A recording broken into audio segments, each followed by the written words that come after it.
lagi bersama saya Putri Andini dari kelas 1 PK2. Pada video kali ini saya akan membahas mengenai valuasi saham dengan menggunakan metode Benjamin Graham. Jadi, apa itu valuasi saham? Valuasi saham merupakan proses menentukan berapa harga yang wajar untuk suatu saham, bertujuan untuk mengetahui kondisi saham wajar, overvalue atau undervalue. Atau pengertian lainnya yaitu nilai yang memperhitungkan aset terlihat dan tidak terlihat. Pada Benjamin Graham Methods untuk region Indonesia, kita dapat menggunakan rumus intrinsic value sama dengan buka kurung earning per share dikali buka kurung 7 ditambah 1G tutup kurung dikali growth tutup kurung dibagi triple A. G di sini adalah pertumbuhan atau dibatasi growth maksimal 15%. Growth di sini adalah tingkat risk-free rate atau investasi bebas resiko atau yield obligasi pemerintah. Triple A di sini adalah kupon obligasi korporasi dengan rating triple A. Untuk mencari G, kita dapat menggunakan rumus CAGR, yaitu sama dengan earning per share akhir dibagi earning per share awal, dipangkatkan 1 dibagi N-1 dikurang 1. Cara untuk mencari GOV atau government, kita dapat membuka link seperti berikut. Kemudian, jika sudah terbuka seperti ini, kita pilih obligasi pemerintah dan klik selengkapnya. Dan akan muncul halaman seperti berikut. Kita tinggal memilih obligasi pemerintah dengan tenor 10 tahun. Di sini dapat kita lihat obligasi pemerintah dengan tenor 10 tahun yaitu 8,1. Kemudian, untuk mencari kupon obligasi dengan rating triple A, kita dapat membuka link yang sama seperti GOV, yaitu kemudian di sini dapat langsung kita lihat obligasi korporasi Indonesia dengan tenor 10 tahun yaitu 11,4. Dan cara untuk mencari konstanta 7 atau risk-free rate, kita dapat membuka laman sebagai berikut. Di sini dapat kita lihat risk-free rate-nya pada tahun 2020 adalah 7,89, kita bulatkan ke bawah menjadi 7. Dan sekarang saya akan menghitung intrinsic value dari BCTM atau Bank Pembangunan Daerah Jawa Timur. Bank Pembangunan Daerah Jawa Timur (TBK) adalah perusahaan yang bergerak dalam bidang perbankan, baik perbankan berdasarkan prinsip syariah maupun konvensional. Bank Jatim menawarkan produk jasa bank seperti tabungan, giro, deposito, dan jasa bank lainnya yang lazim sesuai dengan peraturan perundang-undangan yang berlaku. Jadi, pertama-tama kita lihat terlebih dahulu pertumbuhan saham dari perusahaan BCTM. Di sini dapat kita lihat laba per saham pada tahun akhir 2019 adalah 92. Dan laba per saham pada tahun awal yaitu 2013 adalah 55,45.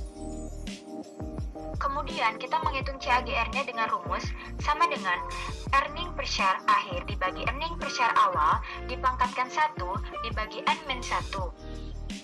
Dan jika ingin dijadikan persen maka dikalikan 100%. Jadi sama dengan 92 dibagi 55,45 dipangkatkan 1 dibagi 7-1 dikurang 1. Hasilnya adalah 0,088 atau 8,8%. Setelah itu, di sini dapat kita lihat harga saham terakhir BJTM adalah Rp474. Kemudian kita lihat lagi pada case statistik di RTI, dapat kita lihat EPS BJTM mengalami peningkatan pada tahun 2018 dan 2019. Dan di sini dapat kita lihat juga dividend yield pada perusahaan BJTM cukup bagus yaitu 10,17%. Dapat kita lihat juga ROE pada perusahaan BJTM cukup tinggi yaitu 18,37%. Akan tetapi, sayangnya debt equity ratio pada perusahaan BJTM juga tinggi yaitu pada kisaran 629,29% atau 6,29 kali. Kemudian di sini, mari kita bandingkan dengan perusahaan sejenisnya. Di sini saya mempunyai kode perusahaan BRIS atau Bank BRI Syariah TBK. Di sini dapat kita lihat harga saham terakhir dari BRIS adalah Rp252. Pada case statistik, dapat kita lihat EPS perusahaan BRIS sempat mengalami peningkatan pada tahun 2018 dan kemudian menurun pada tahun 2019 dan meningkat lagi pada tahun 2020. Dapat kita lihat juga dividen yield perusahaan BRIS adalah 0,44%. Dapat kita katakan bahwa dividend yield perusahaan BRIS kurang bagus, karena dividend yield yang bagus berada pada kisaran 3%. Di sini dapat kita lihat juga ROE perusahaan BRIS rendah, yaitu 5,81%, lebih rendah jika dibandingkan dengan perusahaan BJTM. Dan debt equity ratio pada perusahaan BRIS lebih tinggi jika dibandingkan dengan perusahaan BJTM, yaitu 717,40% atau 7,17 kali. Jadi di sini dapat kita simpulkan bahwa perusahaan BJTM masih lebih baik dikarenakan memiliki rasio dividend yield yang lebih tinggi dibandingkan BRIS dan debt equity ratio yang lebih rendah dari BRIS. Setelah mengetahui CAGR-nya, kita dapat menghitung intrinsic value dengan rumus sama dengan earning per share dikali 7 ditambah 1G dikali GOV dibagi triple A, sama dengan 92 dikali 7 ditambah 1 dikali 8,8, 8,8-nya didapat dari CAGR, dikali 8,1 dibagi 11,4, sama dengan 92 dikali 15,8 dikali 8,1 dibagi 11,4. Jadi hasilnya adalah 1032,82 rupiah atau dibulatkan menjadi 1000 rupiah. Jadi dari sini dapat kita simpulkan bahwa saham BJTM termasuk under value karena harga saham BJTM yaitu Rp474, lebih rendah dibandingkan dengan harga wajarnya yaitu Rp1000.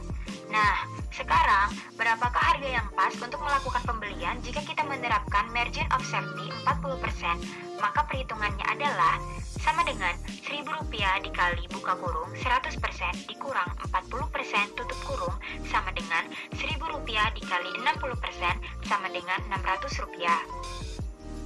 Maka harga yang pas untuk melakukan pembelian saham BJTM jika menerapkan margin of safety 40% adalah pada kisaran harga Rp600.